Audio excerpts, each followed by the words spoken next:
Chief election commissioner کا کہنا ہے کہ عام انتخابات مقررہ وقت پر ہوں گے۔ 30 نومبر تک حلقہ بندیوں کا مرحلہ مکمل ہو جائے گا۔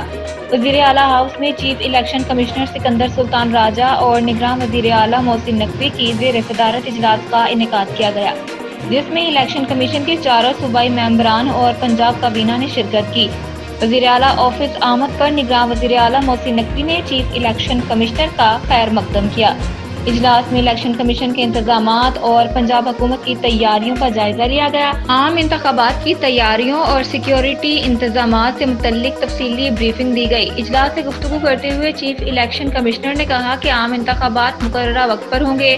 30 نومبر تک حلقہ بندیوں کا مرحلہ مکمل ہو جائے گا۔ الیکشن کمیشن شفاف، آزادانہ، منصفانہ عام انتخابات کروانے کے لیے تیار ہے۔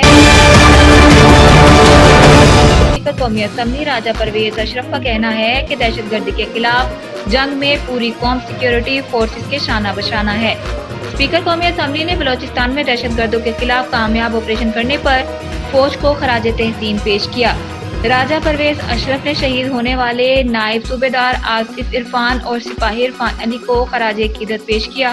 انہوں نے شہداء کے اہل خانہ سے تعزیت کی اور ہمدردی کا اظہار بھی کیا۔ دہشت گردی کے خلاف جنگ میں پوری قوم سیکیورٹی فورسز کے شانہ بشانہ کھڑی ہے۔ سابق وزیر داخلہ شیخ رشید نے کہا ہے کہ چلے نے مجھے نیا شیخ رشید بنا دیا، کوئی زیادتی نہیں کی گئی۔ میں چلے پر ضرور گیا تھا لیکن جن نہیں ہوں کہ 3 جگہوں پر موجود ہوتا۔ راولپنڈی میں میڈیا سے بات کرتے ہوئے شیخ رشید نے کہا کہ آج اللہ نے مدد کی اور لال حویلی کو کھول دیا۔ ان کا کہنا تھا کہ ہم افواج پاکستان کے شانہ بشانے کھڑے ہیں، ہم نسلی اور اصلی ہیں، سب اللہ پہ چھوڑتے ہیں۔ میں جیل بھی گیا تو بھی دونوں حلقوں سے الیکشن لڑوں گا۔ شیخ رشید کا کہنا تھا کہ لال حویلی ذاتی ملکیت ہے، میرے والدین اور بھائیوں کے جنازے یہاں سے اٹھے۔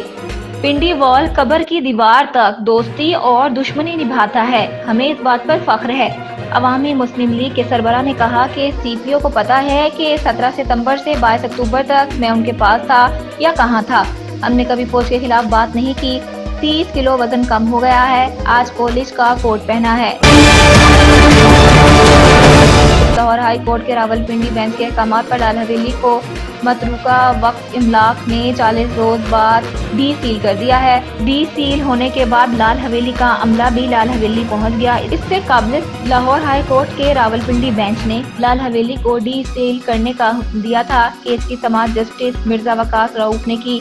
عدالت نے متروکہ وقف املاک بورڈ کو لال حویلی کیس دوبارہ سننے کی ہدایت کرتے ہوئے کہا ہے کہ شیخ رشید اور ان کے بھائی شیخ صدیق کی جانب سے دائر درخواست کو دوبارہ سنا جائے۔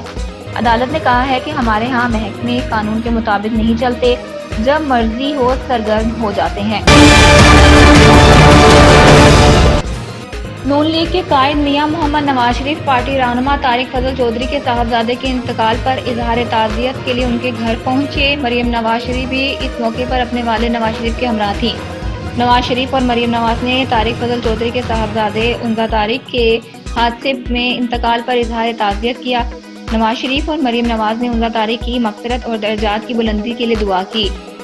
مسلم لیگ نون کے قائد سابق وزیر اعظم میاں محمد نواز شریف نے کہا ہے کہ مولانا طارق جمیل کے صاحبزادے کی وفات سے دل بہت رنجیدہ ہے۔